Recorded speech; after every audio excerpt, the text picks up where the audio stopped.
నిజామాబాద్ జిల్లా బోధన్పట్నంలోని Shri Chaitanya vocational junior fake కాలేజీగా మారిందని విద్యార్థులు మండిపడుతున్నారు. 5 సబ్జెక్టులకు కేవలం 3 ఫ్యాకల్టీలు మాత్రమే ఉండటంతో విద్యా నాణ్యత పూర్తిగా పాతాళానికి చేరిందని వాపోతున్నారు. తరగతులు అర్థం కావటం లేదని చెప్పిన యాజమాన్యం పూర్తిగా నిర్లక్ష్యంగా వ్యవహరిస్తున్నారని తీవ్ర ఆరోపణలు చేస్తున్నారు. ఫ్రీగా చదివిస్తామన్న వాగ్దానాలతో ప్రారంభంలో ఉచిత విద్య, ఉచిత హాస్టల్ అంటూ అడ్మిషన్లు తీసుకున్న యాజమాన్యం తర్వాత దోపిడీ మొదలు పెట్టిందని బాధిత విద్యార్థులు ఆరోపిస్తున్నారు.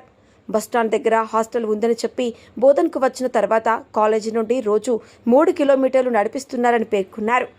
సర్టిఫికెట్లు ఇవ్వాలంటే 20,000 రూపాయలు డిమాండ్ చేయడం విద్యా మాఫియాకు నిదర్శనమని విద్యార్థులు మండిపడుతున్నారు. గత 15 రోజులుగా తల్లిదండ్రులు కలవాలని ప్రయత్నించినా యాజమాన్యం తప్పించుకుంటోందని ఆరోపించారు. విద్యార్థి సంఘాల ఆధ్వర్యంలో నిర్వహించిన ధర్నాలో కాలేజీ మూసివేయాలని, బాధ్యులపై క్రిమినల్ కేసులు పెట్టాలని డిమాండ్ చేశారు. విద్యార్థుల జీవితాలతో చెలగాటమా, విద్యార్థుల జీవితాలతో చెలగాటమా, విద్యార్థుల జీవితాలతో చెలగాటమా. నేను డొంగ్లీ నుంచి వచ్చాను. నా పేరు వికాసు. ఇక్కడ వచ్చాను. అక్కడ మా స్కూల్కి వచ్చిర్రు కొద్దిగా వొకేషనల్ జూనియర్ కాలేజ్ వాళ్ళు వచ్చారు. స్టాఫ్ మొత్తం వచ్చి మాకేమన్నారు, అక్కడ బాగుంటుంది స్టడీ, మేము బాగానే చెప్తాం, మేమే మొత్తం ఇప్పిస్తాం, జాబ్ ఇప్పిస్తాం, 2 ఇయర్స్లో మీకు జాబ్ వస్తుంది, 8,000 తీసుకుంటాం, 10,000 తీసుకుంటాం అని చెప్పారు మాకు ఫస్ట్. ఇక్కడ వచ్చేసరికి మాకు ఇంకా టీసీ ఇవ్వమంటే 8,000 అడుగుతారు. ఇక్కడ స్టడీ బాగాలేదు, అసలు ఏం బాగాలేదు, ఎప్పుడంటే అప్పుడు వెళ్ళిపోతున్నారు స్టూడెంట్స్. మేడంకి అడగకుండా క్లాస్లో వచ్చి second year first inter first ఇయర్లో వచ్చి కూర్చోవడం అసలు మాకు నచ్చలేదు ఈ కాలేజు.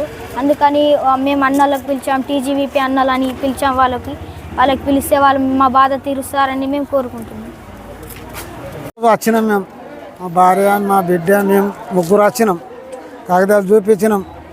కాస్ట్ ఇన్కమ్ మొత్తం లేకుండే బోనపాటి తీసుకున్నారు, టీసీ తీసుకున్నారు, అన్నీ తీసుకున్నారు. పైసలు లేకుంటే 500 అన్నగట్టు ఆన్లైన్ చేస్తా అన్నారు.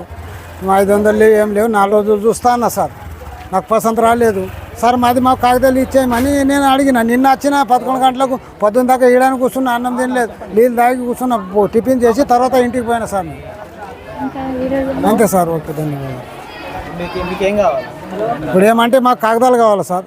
మా కాగితాలు ఇస్తే మేము ఏడన్నా చేసుకుంటాం, లేకుంటే మేము చేసుకుంటాం.